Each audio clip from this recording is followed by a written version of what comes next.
Coming up today, ending days of bipartisan bickering over his suitability. Hwang Kyo-ahn has been confirmed as Korea's new Prime Minister following a vote at the National Assembly.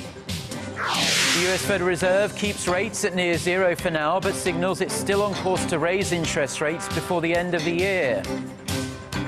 Plus, Korea reports 3 more deaths from the MERS virus, bringing the total death toll to 23. 3 new infections are confirmed as well, almost a month into the outbreak. Stay tuned for these stories and more.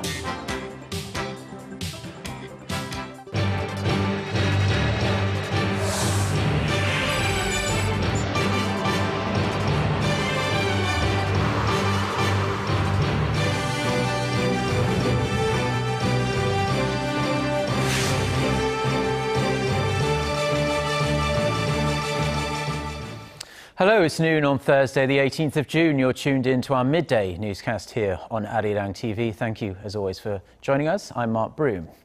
Our top story this afternoon: after days of tough negotiations and heated debates, lawmakers at Korea's National Assembly have voted in favour of confirming Hwang Kyo-ahn as Prime Minister. For the details, we connect live with our National Assembly correspondent Park Ji-won. Ji-won. Hi, Mark. Lawmakers have finally completed the confirmation process this morning with a vote by the full assembly. The lawmakers cast their votes on paper ballots instead of their usual electronic method, and the nominee was confirmed as Prime Minister with 156 votes in favor, 120 against, and 2 invalidated. Opposition lawmakers, although they made it clear that they are against Hwang's appointment due to several unresolved allegations against him, they decided to at least participate in the vote. This move follows a decision made by the main opposition party at its general meeting this morning. The party was initially concerned about the public response, worrying that the public would feel that they were interfering too much in state affairs, especially amid the MERS outbreak.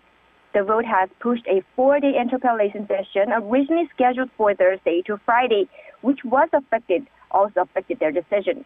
With the confirmation, the post of Prime Minister is now filled after a vacancy of nearly 2 months after the previous Prime Minister, Lee Wan-gu, resigned due to a high-profile bribery scandal. And I will bring you more updates in our next newscast. I'm Park Ji-won at the National Assembly in Seoul. Back to you. Now turning to the Middle East Respiratory Syndrome or MERS outbreak in Korea, which we've been covering now for a few weeks. The number of deaths and confirmed patients continues to rise. For the details, let's go straight to our Kim Ji-yeon, who joins us at the news center. Ji-yeon, what's the latest? Well, Mark, 3 more people died overnight, bringing the MERS death toll to 23, including the first married couple to die from the virus after the wife died overnight. The couple's children and most of their extended family members are isolated in their homes and were unable to be with their loved ones in her final moments. 3 more cases were confirmed overnight, with the tally now at 165. Among the newly confirmed cases, 2 of the 3 are nurses, a 35-year-old at the Samsung Medical Center in southern Seoul and a 53-year-old at Asan Chungmu Hospital in Chungcheongnam-do Province. This hospital is to be closed temporarily as 5 medical workers are believed to have contracted the virus overnight. The hospital is also where a police officer from Pyeongtaek received treatment for pneumonia earlier this month before testing positive for MERS. The hospital was running under the cohort system, which isolates medical staff within a hospital ward when an infection occurs. And also, we've just learned that one of the confirmed patients took a trip to the country's southernmost Jeju Island, but we're not so sure whether this has anything to do with how he or she contracted the virus. I'll give you more details as the story develops. Yeah, please do, Ji-yeon. And a trip to Jeju Island, which is a very busy tourist destination at this time of the year especially, that could have a great many implications for the breadth of this outbreak. But we want to focus on the number of confirmed cases among medical staff. Why are we seeing medical workers testing positive for the virus? Well, Mark, most of the hospitals that are not designated solely for MERS patients this time are currently run by the cohort system, which may have been a burden for hospitals since this isolates everyone in one place, and that's taking a toll on the economic and psychological state of the patients and the medical workers there. In fact, the good Gangwon Hospital in Busan, where an 11-year-old was first suspected of contracting the virus, has decided to release a number of patients who tested negative for the virus starting today. And after 6 tests, the 11-year-old also tested negative for the virus. Back to you, Mark.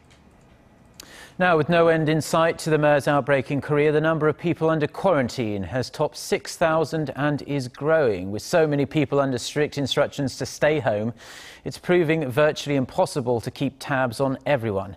Some experts believe tougher measures need to be introduced. Han Dan reports.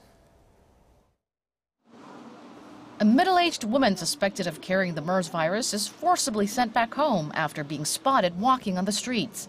A man in his 30s, also a high-risk patient, is dragged off a tour boat he boarded in Incheon. Another suspected patient, who later tested positive for MERS, leaves an isolation ward and wanders around the hospital. As the struggle to contain the MERS outbreak goes on longer than most had expected, the authorities are having a hard time ensuring each suspected patient stays under quarantine. Currently, health officials send out postal notices and make phone calls to those believed to have had any kind of contact with MERS patients. They're ordered to stay at home or at designated medical facilities, depending on the degree of risk. Officials also inform them that if they break quarantine regulations, they'll be fined $2,700. But with the number of infections still ticking up, many are asking if the preventive measure is strong enough. A $2,700 fine is a bit weak as a tool to protect the lives and safety of the people, as well as the public interest. Some argue more pragmatic support that eases the inconvenience of staying home all day is needed to stop them venturing outside. I don't think the size of the fine is the problem. It's more important to come up with realistic measures to ensure they stick to the rules. More than 6,700 people are in quarantine across the nation, with the number growing fast. Experts say that one way or the other, it's time for the government to draw up more effective measures to tighten surveillance. Han Dan, Arirang News. Korea's presidential office says it's unlikely the leaders of Korea and Japan will attend upcoming ceremonies to mark the 50th anniversary of the two countries' normalized ties. President Park Geun-hye's spokesperson said President Park and Japanese Prime Minister Shinzo Abe are not expected to attend receptions hosted by each other's embassies on June 22nd.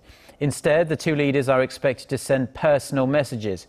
Now, as for a Japanese media report, Fukushiro Nukaga, the chairman of the Japan-Korea Parliamentarians Union, will attend the event in Seoul as Prime Minister Abe's special envoy.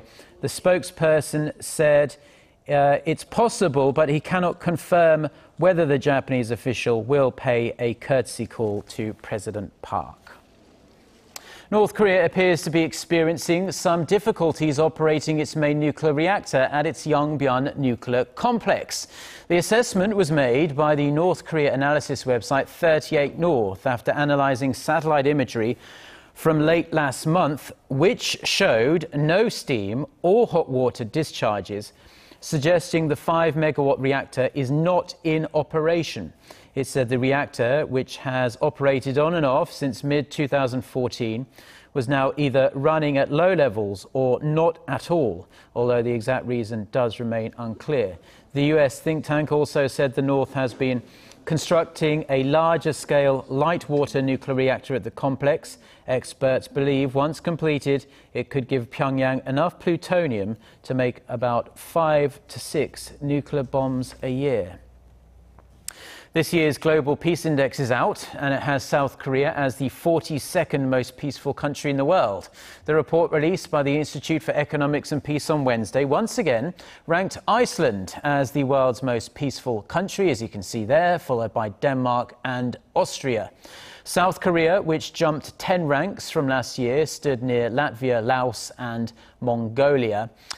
North Korea remained in the bottom 10 with countries like Syria, Iraq and Afghanistan. The report, which shows an increasing divide between the most and least peaceful regions, says the world is less peaceful now than it was in 2008. The cost of violence around the world reached a record $14.3 trillion in 2014, which is about 13% of the global GDP. The US Federal Reserve has opted to keep its key interest rate frozen for now, but says it is committed to raising the rate before the end of the year. While the decision was expected, most analysts seem to believe it will have little impact on Korea. Kwon So-ah reports. It was expected to happen soon. But on Wednesday, the U.S. Federal Reserve decided to keep its key interest rate steady again at near zero.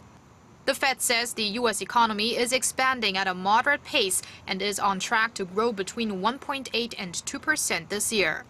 Speaking at a press conference in Washington on Wednesday, Fed Chairwoman Janet Yellen said no decision had been made about the exact timing for an increase. The committee continues to judge that the first increase in the federal funds rate will be appropriate when it is seen further improvement in the labor market and is reasonably confident that inflation will move back to its 2% objective over the medium term. Some experts believe the hike, which would be the first since the 2008 global financial crisis, may come in September. I still think it's going to end up being one of these decisions where the Fed's just going to have to close their eyes, hold their nose, and press the button. And right now, they're just not ready to press the button. In Korea, the news of Wednesday's freeze did not come as a big surprise. The decision was similar to Korea's market expectations. That's why in the short term it will have a limited impact on the country. But as it's seeming more certain that a rate hike will come in the second half of the year, investors and economic institutions will have to be prepared. Vice Finance Minister Chu Hyung-hwan said at a macroeconomic and financial policy meeting Thursday that if the U.S. does increase the rate, it could have mixed results for the Korean economy. On one hand, it could result in an outflow of capital, but it could also be a positive sign for the export market. Kwon So-ah, Arirang News. Now to the latest on the legal battle between Samsung Group and US hedge fund Elliott Management. On Friday, a Seoul court will open the first hearing on two injunctions Elliott has filed against the Korean conglomerate's construction unit. Elliott has asked the court to block a shareholders' vote next month on the fate of Samsung C&T, which its affiliate Jail Industries is looking to take over. The American hedge fund has also argued a recent sale of the construction arm's treasury shares to a merger-friendly local manufacturer, KCC, should not hold sway in the final vote. The takeover has widely been viewed as a deal to ensure a smooth transition in new leadership at Samsung. Elliott opposes the merger, calling it unfair and unlawful. Korean automakers Hyundai Motor and Kia Motors have scored top marks in an American survey of new vehicle quality, leading the industry by the widest margin ever. According to US researcher J.D. Power's initial vehicle quality study, which was released on Wednesday, the Korean automakers recorded a rate of 90 problems per 100 vehicles from the model year 2015, and that's a marked improvement from last year. European brands stood at 113 problems, and Japanese and American automakers 114.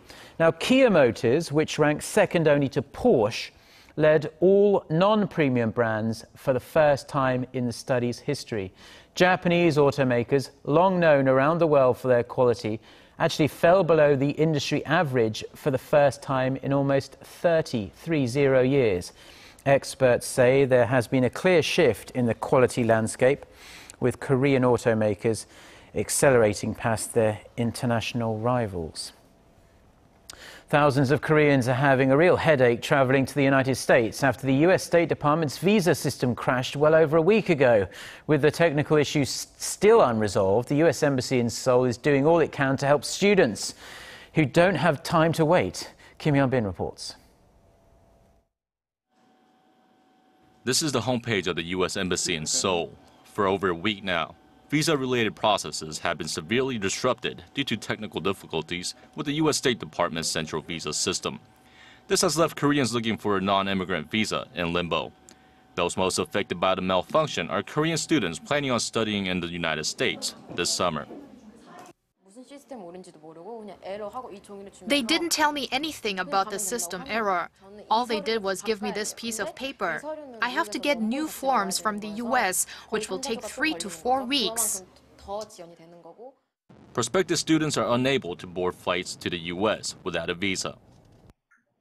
I had to delay my flight. I tried to arrange an emergency interview with the embassy, but I haven't gotten a reply yet. I have no idea whether I'll be able to catch my flight. The U.S. Embassy in Seoul has pointed out that the issue is affecting people around the world, not just Koreans. And the State Department is working on fixing the problem.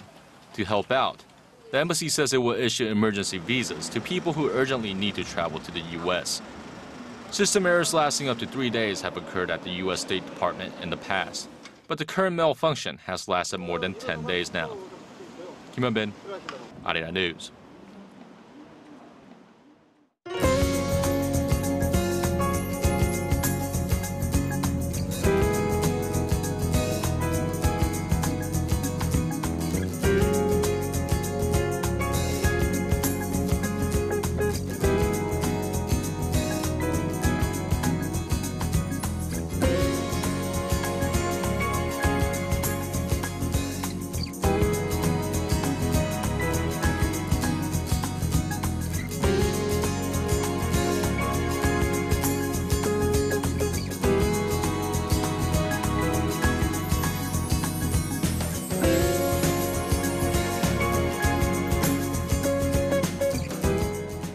Well, those are the stories we're following on this Thursday lunchtime in Seoul. For more of the latest, don't forget to check out our website arirang.co.kr/news. Do enjoy the rest of your day. Goodbye.